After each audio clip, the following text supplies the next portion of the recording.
এটা থেকে উপজাতিকে সরিয়ে দেওয়ার জন্য এই আন্দোলনটা তারা গড়িয়েছে।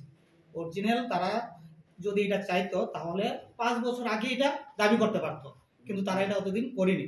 কিন্তু তারা মাথা যেটা দেওয়া হয়েছিল, দাবি করা হয়েছিল যে গ্রেটার ট্রিপল দেবে, সেই দাবিটা থেকে সরিয়ে আনার জন্য এটা করা হয়েছে। কি বলবেন? আসলে জিতেন দা তো আমার চেয়ে অনেক এক্সপেরিয়েন্স পলিটিশিয়ান। উনি একটা পলিটিক্যাল স্টেটমেন্ট দিয়েছে, কারণ সিপিএম পার্টি বা কংগ্রেস পার্টি এটা হচ্ছে রিয়েল পলিটিক্যাল পার্টি, আর আমাদের যে party Tipra Motha, it is based on the demand of the people. মানুষের ডিমান্ডের উপর দাঁড়িয়ে আমাদের দাবিটাই গ্রেটার তিপ্রাল। আমরা কি করে ভুলবো সেটা? জিতেন দার জীবিতকালে উনি ভয়াবহ আন্দোলন দেখবেন, আর উনি যেটা কালকে যে বয়ানটা করেছেন মানুষকে কি মানে বিভ্রান্ত মানুষকে আমরা বিভ্রান্ত করি না। বিভ্রান্ত করার কি আছে? রোমান্স স্ক্রিপ্ট উনিও চেয়েছেন, আমরাও চেয়েছি, তো আন্দোলন করবো না এটাকে নিয়ে?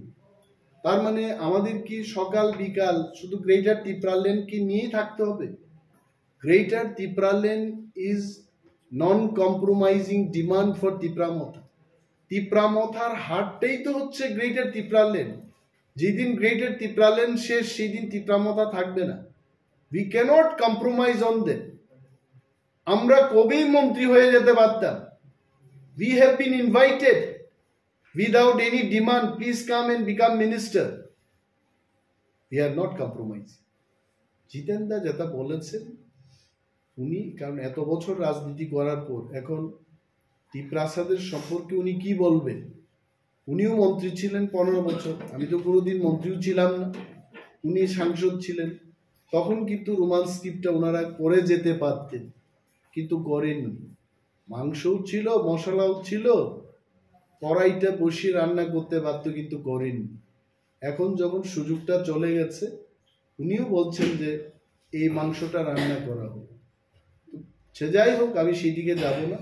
I have all respect for him. তবে বর্ষিয়ান একজন পলিটিশিয়ান এইভাবে কথা বললে আমাদের বুকে ব্যথা হয়। আমার ওষুধ খেতে হবে এই মন্তব্যগুলো শুনে যাচ্ছে। Thank you.